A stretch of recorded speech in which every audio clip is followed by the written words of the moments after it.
Hello, ladies and gentlemen, and welcome into this Super Bowl edition of Shark and the Dog. We're here talking Pats Seahawks, ideal Super Bowl matchup. If you could have called this at the beginning of the year, I commend you because what a matchup. This is unbelievable. You got the defending champions in the Seahawks trying to do it for the first time since the Pats did it over about 10 years ago. So, and the Pats got a lot to prove. They're defending their reputation. I'll talk a little Deflategate, although this has really put my head in a spin for the past week and a half because I think there is a story there, but not on a national level. There is bigger stuff going on in the world. NBC, ABC, CBS, CNN, MSNBC, Fox News. It's a football. You're talking about the pressure in a football. Let the sports people talk about it. Geez, when something legal comes into a situation, your Ray Rices, feel free to jump in. But right now, there's bigger stuff going on in the world than the PSI being 1 pound too light in a football. And maybe there was cheating there. Get over it. All right, and this is only because it's the Patriots. And you can say this because I'm a Patriots fan, but I tried to go into this with an open mind. But let me give you a situation. If this was going on with Peyton Manning, I don't think anyone would have been that mad about it, including me. I wouldn't have cared. It's not that big of a difference. All right, you're talking a pound of pressure, not a full pound. That's another thing that people have been getting mixed up. So I recorded a whole Deflategate take last week. Didn't put it up because I would have been institutionalized. So let's get back to the game at hand. I'm going to let these guys go first. We've got takes from both Dave Nardella and Matthew Kovach out in California. And Dave, it's a great, solid take from him, and he's had to endure this snowstorm. Matt has not. So for doing that and having to deal with that, even though he got some school off, I'm going to let Dave start us off here. So here it is, Dave Nardella, enjoy, and then I'll get into my thoughts on the game. Hello, everyone. This is the Shark reporting in Super Bowl week, post-media day, and a lot of snow on the ground in New England. It's been a while since the last take, obviously. I loved the win in the AFC Championship game, regardless of all the noise that's surrounding it. I told the dog that I would have absolutely no take whatsoever on Deflategate. Don't even want to get into it. I don't even think the listeners want to hear it because it's overplayed. Let's talk about football here, and this matchup on Sunday is what, if you're not a New England or Seahawks fan, this is the matchup that you wanted. If you weren't voting for any team, and if you were biased, this is the matchup you want. This is the elite of the elite playing each other. So this is what we got. We got Seahawks Pats Sunday 6:30. Battle of the best. Okay, keys to the game here. I think I'm always going to stick with it just because it's been working, but the line play, both offensively and defensively, has to be crucial. Especially the defensive line stopping Marshawn Lynch. If we can stop Marshawn Lynch and make Russell Wilson make plays, then I'm going to be okay with that. And I think that will be very successful for us because look at what Russell Wilson did last week and the week before. He's been a mediocre quarterback. So he hasn't been that good. So if we can limit him, limit Marshawn Lynch, and make Russell Wilson throw the ball, I'm great with that. And it doesn't get past our front three, front four, or if Jamie Collins or Hightower's blitzing, it doesn't get past them, and they keep chunking out yards, 6, 7 yards, then we're going to have an issue. But if the defensive line plays well, then we'll be good. Offensively, like I said, the offensive line, go out there, you've had a lot of noise against you this week, and just pound the ball. The Seahawks do not have that good of a rush defense. I think they allow 270 yards per game, and I think the majority of that is rushing, which is incredible. You would think the complete opposite. So, got to rush the ball against these guys, set the tone early. And that's why I think the offensive line play is going to be big this week, whether it's Stork in there or the lineup they had last week, which I'm fine with. They just need to set the tone early, give Brady some time, give Blunt the holes that he's looking for, and go for it. Now I just want to talk about the Seahawks as a whole, but that's the key to the game right there, line play. It starts with the line, and if that works out, then everything else will go in its way. The Seahawks, obviously, the incredible defense. Their linebackers and their secondary are some of the best in the league. Obviously, Sherman's not healthy. Earl Thomas isn't healthy, so it's a little bit skewed right now. But I still think they are an elite secondary, and these are the two elite secondaries in the league, which is why it's such a good matchup.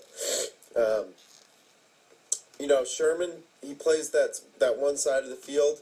This is where you can play with him a little bit. I feel like this is very easy. Don't test him. He's proved it for the past 18 games. So why would you want to test him right now? And put Gronk on him. Put Gronk on the other side. Put Gronk and Edelman on the other side. Have Amendola tool with him. Have Amendola do the end routes. Go to the middle. Get 7-8 yards. It was working last week, and that's a game that Green Bay should have easily won. They lost that game. Seattle did not win that game. You don't win a game with 4 or 5 turnovers. But back to the point here. Don't screw around with Sherman. He proved it. He's one of the best corners in the league on that side. So don't throw it there. Just use him as a decoy. Put Amendola out there. Don't try and be a hardo and put Gronk on that side and be like, oh, well, we're the Patriots. Look at us. Makes no sense. So that's my point. I'd say avoid the deep ball. We've, in the past especially, we've had trouble with good safeties. Especially Ed Reed, just one to think of, throwing the deep ball because, they're very good at, taking that away from you. So that's why we should, avoid the deep ball and just stick to what we know. Stick to the middle of the field, those crossing routes, and we'll be fine. But then again, the run game has to be there because, Seattle is let up. Let's see, like 16 points a game. So, obviously, I think I'll predict the score at the end, but it's going to be, a less than 30-point game. This isn't going to be your Indianapolis Colts 45-plus points here. This is the Seattle Seahawks. We're not getting more than, 25 points. So you got to run the ball here. Very, very important. I think it's important to set the tone. Other than that, obviously I said did not want to go into Deflategate. I thought that was a good win against Indianapolis. And I think we're ready for the long haul here. This game is going to be unbelievable. I feel like it's been quiet all week just because it's been, all this Deflategate, but this is a huge game. If you look at it, it's the 2 number 1 seeds. That doesn't happen that often. So it's going to be a really, really fun game to watch. It's going to be high stress. It's going to be very Baltimore-ish, like a couple weeks ago. So I'm predicting 27-24 Patriots on a last 2-minute drive. That's my prediction. Go Pats. All right, there you have it. Real good stuff from our pal Dave, the Shark, in Durham, New Hampshire. I like his score prediction, 27-24 Pats. I'd love for the game to end up like that on a game-winning drive. Not to spoil what Matt Kovach has to say, but we're the only two out of these 3 who feel that the Seahawks are going to win this game. There's something about, I don't know if it's preparation or just the Seahawk attitude that I feel they have that advantage over us. Like, I think the fact that we beat the Ravens was a shock, just because of pure attitude. They've sort of had us by the tail for a couple years now, and so we were lucky to get a 6 seed, lesser version of them this year. Still a great game. I think one of the best games of the playoffs thus far. Now let me talk a little bit about the Seahawks before we get to Matt. Their first game, that divisional round game against Carolina, they were only up 14, something like that, when Cam Newton was coming down, And if he wanted to be in the game, they were close. They were, either right on the edge or in the red zone. And then he threw his pick and just showed, he doesn't really belong in the playoffs yet. And the game got out of hand, but it was close. They didn't play that great, the Seahawks. The next week, they played so poorly for 55 minutes of that game. It was astounding. And so if we see any of that this week, they'll get swallowed up by the New England Patriots, because the Packers are a great team, but they faced an immobile Aaron Rodgers. And the fact that they let an immobile Rodgers hang around that game, let alone control it, was absurd. And Russell Wilson, he had some great deep ball throws against Carolina, but man, oh man, was he bad in that Green Bay game. And then when it counted, he came to play. You got to give it up for them that last 5 minutes of the game, which in football, as a coach, as a team, you just can't let that happen. You can't cough up a guaranteed win like that. And Packers Patriots would have been a great Super Bowl. Would have been a great rematch. I think we understand this team. Wouldn't have gotten the same Aaron Rodgers that you got in Week 10 or whatever it was. So, hey, we got this Seattle team, and so if Seattle plays like Seattle can play and has shown they can play like, I think they've got this thing wrapped up. And it'll be a good game. I'm not saying the Pats are going to lay down. I'm predicting more of a shootout, 34-31, 34-30, where the Pats got to come down, score a touchdown, almost like in that last Giants Super Bowl. So similar to that, just not as low scoring. So yeah, we'll see. Now let me get to Matt Kovach's take. He's real good stuff. Before I lose you, at least stay for his part, because it's unbelievable. And then I'll get into a couple items and why I think the Super Bowl should be on a Saturday and not a Sunday, stuff like that. Here it is, Matt Kovach in California, his take on the Super Bowl. Enjoy. Gentlemen, Super Bowl week is upon us, and boy, did Robert Kraft get it off to an incredible start tonight at the Patriots team hotel. Kraft following up Belichick's press conference on Saturday with just as much gusto and bravado as Coach Belichick had when he came out, and obviously addressed in deep detail the Patriots' investigation into the deflation of last Sunday's footballs from the AFC Championship. But Bob Kraft coming out so much as to say that he demands an apology from the NFL, directed specifically towards Brady and Belichick, if nothing is found in the Wells report. So these sound like very, very confident guys, more so than just doing a CYA on behalf of the franchise to deflect some attention going into Super Bowl week, as some have suggested. So let's put Deflategate behind us and focus on, obviously, what's more important, the pursuit of the fourth ring for the Patriots, and obviously the pursuit of back-to-back championships for Seattle. A couple of things, just Patriots notes-wise, and then we'll talk about Seattle, who I like in the game.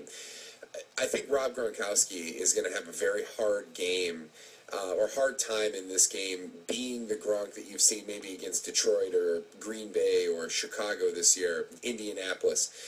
Don't expect that Rob Gronkowski in this game, and not just because it's Seattle's defense. They're going to try to do to him very similar to what Belichick did to Jimmy Graham last year in Foxborough, where he basically had Aqib Talib and, obviously others do brilliant work to take away Drew Brees' security blanket.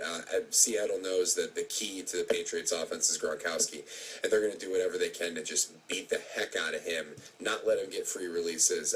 He's going to be covered the way the Patriots covered Marshall Faulk in Super Bowl 36. So going to be a tough game for him. Guy I'm looking at for the Patriots that needs to have a good game if they're going to win this thing is going to be Julian Edelman. Julian Edelman is going to be their running game in this game, because they're not going to effectively be able to slam LeGarrette Blount, Jonas Gray. I mean, this is, ironically, I think this would have been a game for Stephen Ridley. But the point is that I can't see any of the Patriots running backs having a consistent amount of success rushing the ball right at Seattle. I just can't see it. Which is obviously going to make things very tough on Tom Brady, somebody who very much relies on the play action, especially for the downfield passing game. So you're going to really have to rely on Edelman, and you're going to have to use him essentially as your running back, almost the way you did in the second half of the Baltimore game if you're the Pats.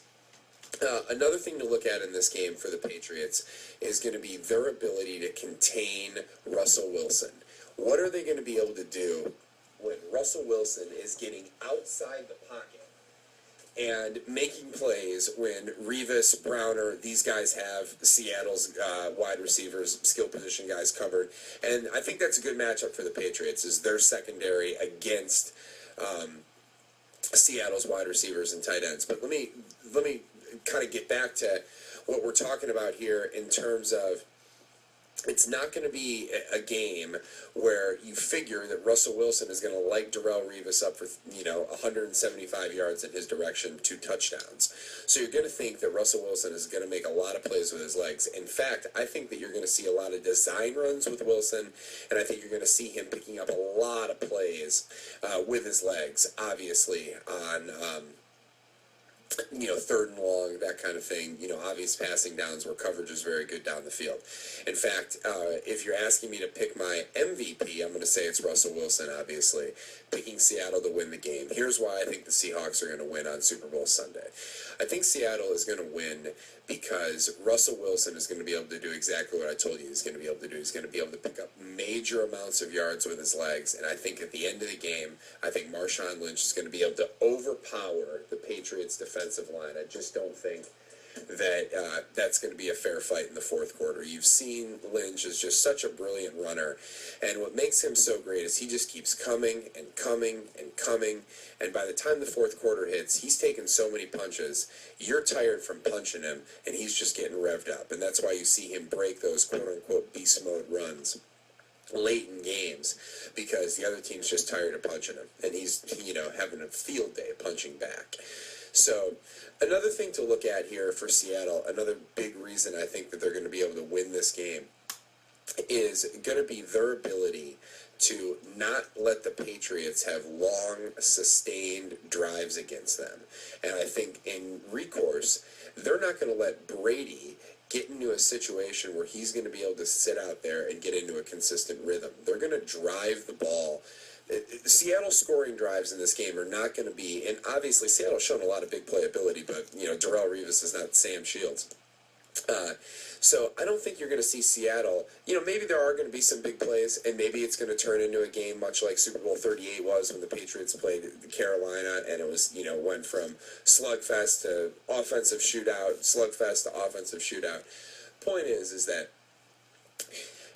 you're looking at Seattle, and you're looking at them as at least my prohibitive favorite to win the game. And I think that what they're going to do is they're going to go out there and just run it down the Patriots' throat. And I think they're going to have long, sustained drives that keep Brady on the sideline. And like I said, not allow him to get into the kind of rhythm that he's going to, want to feel comfortable.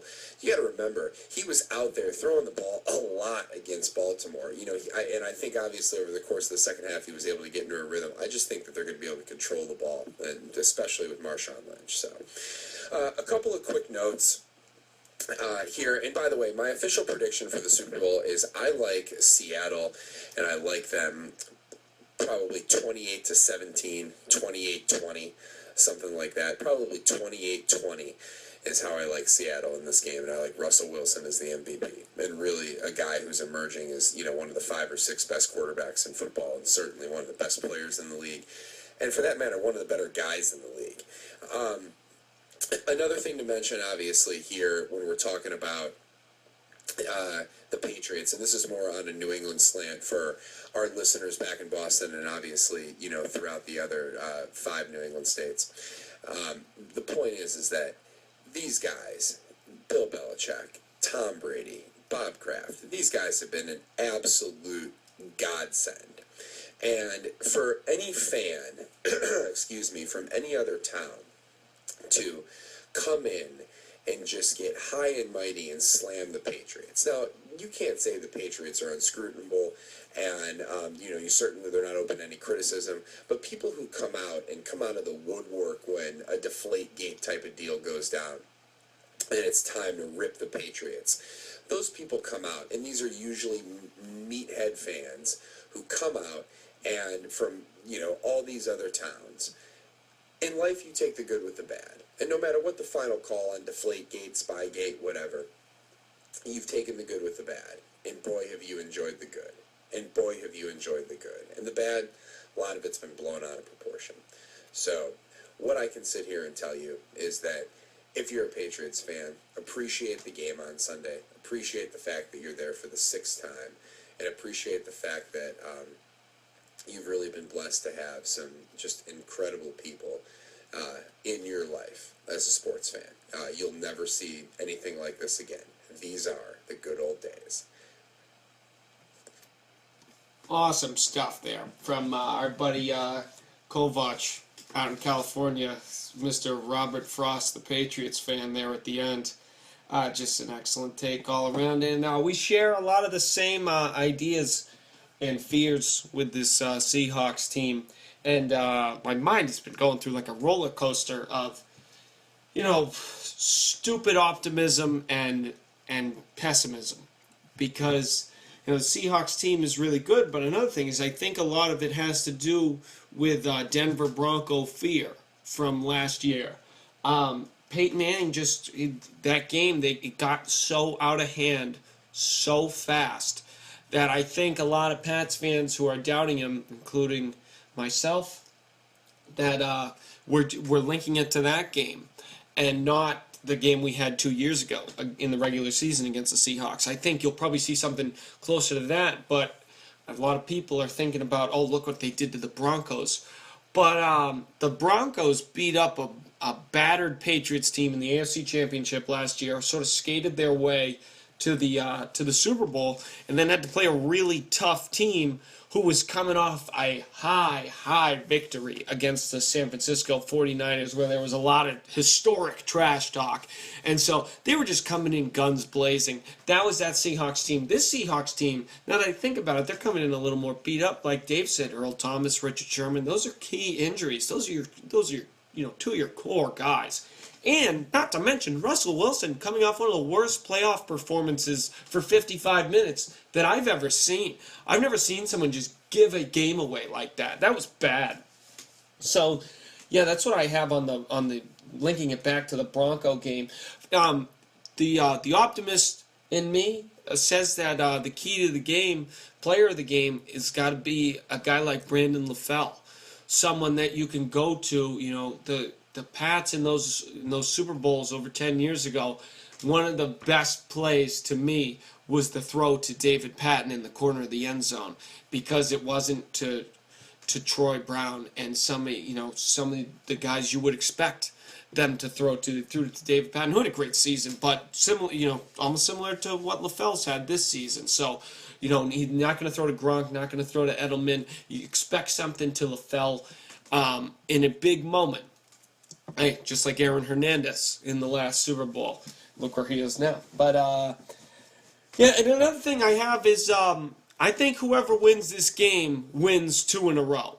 And you can say, well, that's easy to say for the Seahawks. But, yeah, I think the same for the Patriots. I think if the Patriots win the Super Bowl, they come back next year stronger than ever. They figure it out, because I think they've got a great formula, and they're going to get hit with the cap and everything. We'll talk about that next week. I'm not going to talk about cap moves and stuff like that, but because if you want Revis, you're going to have to lose maybe a Mayo and McCourty, definitely those running backs, your Ridley, Vereen. So it's going to get pretty strange, but I think we figured out a formula with some of these guys. And so, yeah, whoever wins this game wins the next 2, in my opinion. And 2 things I just cannot stand I can't take as a Pats fan. The last 2 Super Bowls, they were both to the Giants, good Giants, sleeper teams that we lost to, who just have our number as an organization. 2 things I can't take. I can't take a blowout. If we get blown out by the Seahawks, that's going to be so tough. That's going to be, you sit in the shower for 2 weeks with your head down, kind of depression. And I can't have us come out flat. You were down 14-0 to the Ravens. You were lucky enough to come back and go down 14 again and come back. So do not expect that. That was a 6 seed. This is a 1 seed. This is the best team in football, in my opinion, with some key injuries on their hands. You've got to attack them where it hurts. I'm not saying injury-wise, but you know what I mean. And another thing, they have locked down. The Seahawks have really locked down their wide receivers from a defensive standpoint. I think they've only given up like 17 touchdowns all year, and they have completely shut down throws to wide receivers. And we've got what I believe to be a great wide receiving core. So does that mean we see Tim Wright in this game, mixing it up, being that unlikely guy we throw to, your David Patton 2001 type player?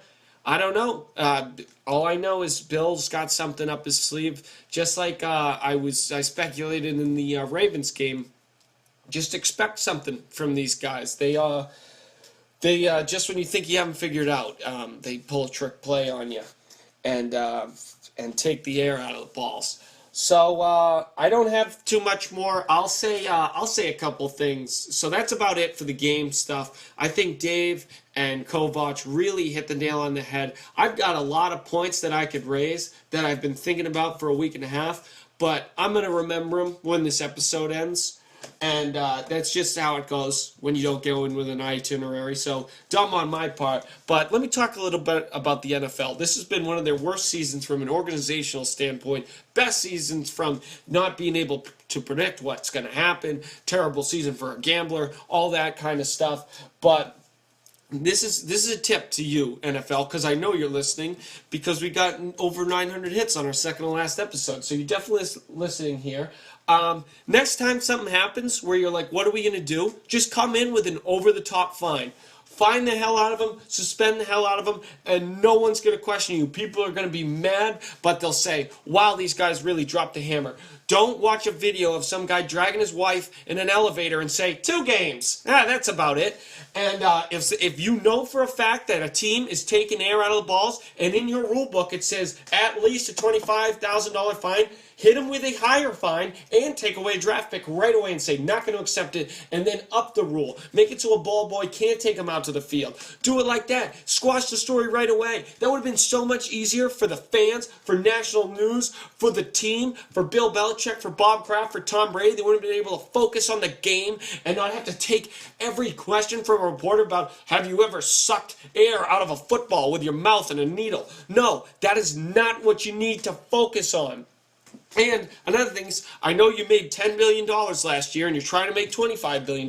One way you get to it, have the Super Bowl on a Saturday. No one wants it on a Sunday. Anyone who says I'd rather have the Super Bowl on a Sunday than a Saturday is an idiot. Why would you want to watch a game at 6 at night on a Sunday and then have to go to work the next day? That sounds terrible. If anything, NFL, if you're going to have it on a Sunday, talk to the president, get Monday to be a national holiday, line it up with Martin Luther King Day or something so everyone can just take Monday off. Just have the day off the next day. I think it's stupid that you make everyone go to work the next day. So have it on a Saturday. The Colts game at 7 o'clock, AFC Championship game, that game sucked. That was terrible. I know it was a blowout, and it was because we took air out of the balls and we're cheaters. That's why it was such a bad game. But look at the Ravens game. That was at 4:35 on a Saturday. One of the greatest games I've ever seen. If the Colts could have played at 4:35 on a Saturday, on that AFC Championship game, we're talking a whole different ball game. And that's a fact. That's how you get to $25 billion, Roger Goodell, if you're even there next year. So that's about it.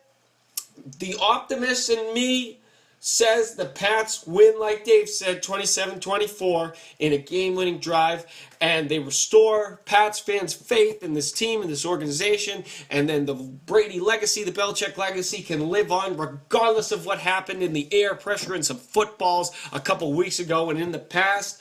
And the pessimist in me, which is stronger right now, says that the Pats lose 34-30 with the ball in their hands at the end of the game, trying to get into the end zone, and they just can't because Seattle's defense is too good.